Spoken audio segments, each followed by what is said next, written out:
आज हम कक्षा 10 में अशुद्धि शोधन व्याकरण के अंतर्गत देखेंगे। तो अशुद्धि शोधन क्या होता है? जनरली विद्यार्थी शब्द, अर्थ, संज्ञा, वचन, कारक, लिंग इसके संदर्भ में वाक्य प्रस्तुत करते समय कुछ अशुद्ध शब्दों का उपयोग करते हैं। तो हमें यह, चूँकि वाक्य ही भाषा की अत्यंत महत्वपूर्ण इकाई है, इसीलिए हमें वाक्य को स्पष्ट रूप से रखना चाहिए। बोलते और लिखते समय हमें वाक्य की शुद्धता, सार्थकता एवं स्पष्टता का ध्यान रखना चाहिए। वाक्य व्याकरणिक दृष्टि से भी शुद्ध होने चाहिए। इसीलिए कहा गया है कि वाक्यों को व्याकरणिक रूप से शुद्ध एवं परिष्कृत करना ही अशुद्धि शोधन है। यानी वाक्य की एक एक शब्द की ओर ध्यान देकर उसे शुद्ध रूप में प्रस्तुत करना ही चाहिए।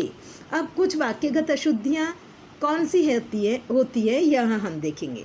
जैसे पहली, शब्द अर्थ प्रयोग की अशुद्धि होती है, जो शब्द का अर्थ सही मायने में प्रयुक्त नहीं कर पाते। जैसे अशुद्ध वाक्य है, तुम मुझसे कोई उपेक्षा मत करो। तो उपेक्षा ये शब्द अर्थ की दृष्टि से गलत है। होना क्या चाहिए? तुम मुझसे कोई अपेक्षा मत करो। दूसरा है संज्ञा संबंधी अशुद्धियाँ। इसमें अशुद्ध वाक्य कैसा? जैसे नदियाँ अपने साथ उपजाऊ रेत लाती हैं। तो रेत ये संज्ञा संबंधी अशुद्धि होना चाहिए, नदियाँ अपने साथ उपजाऊ मिट्टी लाती हैं। सर्वनाम संबंधी अशुद्धि क्या होती है? संज्ञा के स्थान पे जो सर्वनाम उपयोग करते हैं कि मेरा ध्यान मेरी माँ की ओर था। मेरी यहाँ सर्वनाम गलत है, यहाँ होना चाहिए मेरा ध्यान अपनी माँ की ओर था। फिर है वचन प्रयोग की अशुद्धि, वचन से संबंधित। तो देखो, गांव में अनेकों घर हैं, अनेकों नहीं बोला जाता, बोला जाता है सही वाक्य गांव में अनेक घर हैं। तो अनेकों ये वचन संबंधी अशुद्धि है, उसको हमने शुद्ध किया तो अनेक लिखा जाता है। लिंग संबंधी अशुद्धि क्या होती है कि पिताजी दफ्तर जा रही है। अब सब जानते हैं कि पिताजी पुरुष लिंग है, पुल्लिंग है, फिर भी जा रही है ये गलत वाक्य हुआ। तो हम कहेंगे पिताजी दफ्तर जा रहे हैं। जहाँ रहा है भी नहीं होगा, क्योंकि पिताजी ये रिस्पेक्ट, आदरणीय पर्सन रहने के कारण, व्यक्ति रहने के कारण इन्हें पिताजी दफ्तर जा रहे हैं कहा जाएगा। ये लिंग संबंधी अशुद्धि। फिर विशेषण और विशेष्य। विशेषण क्या है? संज्ञा सर्वनाम की विशेषता बताने वाला, और विशेष्य क्या है? वही संज्ञा सर्वनाम। तो अशुद्ध वाक्य क्या है? सच्चा बात सबको कड़वा लगता है। तो कड़वा ये विशेषण है और सच्ची बात ये विशेष्य है। तो सच्चा बात बोला गया है तो ये गलत। सच्ची बात होती है और सबको कड़वी लगती है, कड़वी ये विशेषण का उपयोग किया जाना चाहिए। क्रिया के प्रयोग में क्या कौन सी अशुद्धि होती है जनरली? जैसे हम यह कमीज डाल लो अच्छी लगेगी, ऐसा बोलते हैं। डाल लो ये कोई कहीं वस्तुओं को किसी जगह में डालने का काम नहीं है, पहनने का काम है। इसीलिए यह कमीज पहन लो, पहन लो ये क्रिया सही रहेगी, अच्छी लगेगी। क्रिया विशेषण संबंधी, क्रिया की विशेषता बताने वाला।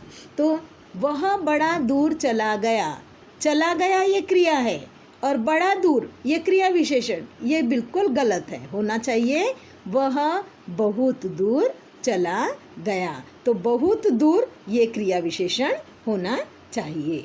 शब्दों की पुनरावृत्ति की जो अशुद्धियाँ होती है, जिसे हम बार बार करते हैं, तो वो हम नहीं कहेंगे। जैसे कि कृपया आप इस अवसर पर पधारने की कृपा करें। जब यहाँ कृपा बोल दिया गया तो इस कृपया की आवश्यकता नहीं है, क्योंकि दोनों में अनुरोध ही किया जा रहा है। तो हम बोलेंगे आप इस अवसर पर पधारने की कृपा करें। इस कृपया की पुनरावृत्ति की आवश्यकता नहीं है। पदक्रम संबंधी अशुद्धियाँ, यानी पदों का सही प्रकार से क्रम रखना। जैसे यहाँ शुद्ध गाय का दूध मिलता है, तो गाय कोई शुद्ध नहीं कहलाती। तो यहाँ हम क्या बोलेंगे? यहाँ गाय का शुद्ध दूध मिलता है। दूध के लिए शुद्ध पदक्रम आएगा, गाय के लिए शुद्ध पदक्रम नहीं आएगा। इसके पश्चात है कारकीय परसर्गों की अशुद्धियाँ। जैसे कारकीय परसर्ग, सबको पता है कारक के परसर्ग यानी उनके चिन्ह। जैसे अशुद्ध वाक्य है बच्चों से गुस्सा करना व्यर्थ है। तो से इस कारक चिन्ह का गलत कारक चिन्ह का उपयोग किया गया है। होना चाहिए बच्चों पर गुस्सा करना व्यर्थ है। फिर इसी में कारकीय ने के प्रयोग के संबंधी अशुद्धियाँ, जैसे हम जनरली बोलते हैं हम सुंदर चित्र बनाए थे, हम नहीं, हमने, हमको उपयोग में लाना है, हमने, ने कारकीय परसर का उपयोग करना है।